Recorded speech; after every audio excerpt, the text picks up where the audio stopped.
In 1947, the three youngest children of George and Eleanor Weckler, 12-year-old Laverne, 10-year-old Joanne, and 8-year-old Georgia Jean, normally rode their bikes to school, a distance of about a mile from their rural home near Lake Ripley, Wisconsin. But on May 1st, 1947, the rain was coming down in sheets, and Eleanor drove the kids to school.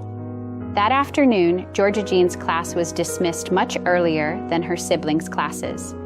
The mother of one of Georgia Jean's classmates offered her a ride home. It was about 3:30 when Georgia Jean was left at the end of the lane to her home. The Wecklers' large house set back about a half mile from Highway 12, and Mrs. Floerke later stated that she always left the little girl off at that particular spot when she gave her a ride home. Eleanor was not alarmed when Laverne and Joanne got home from school without Georgia Jean.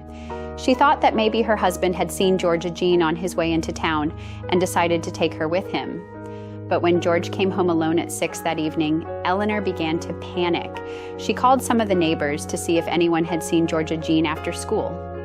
The sun was starting to set as the family began to search the woods around the house. Eleanor called some of their closest neighbors to assist.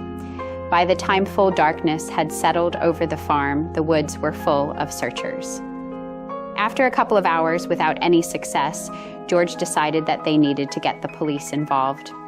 By the next morning, the word about the missing girl had spread throughout the county.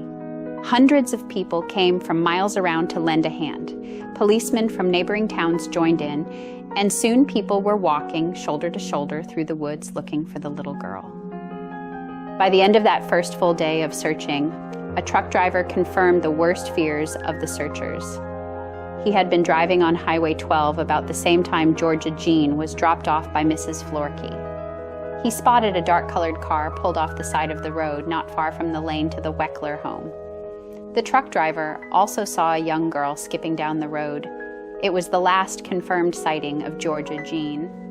Though a reward was raised, no sign of Georgia Jean was ever found. In December of 1947, 22-year-old Buford Sennett confessed to the abduction and accidental death of Georgia Jean. He later recanted his confession.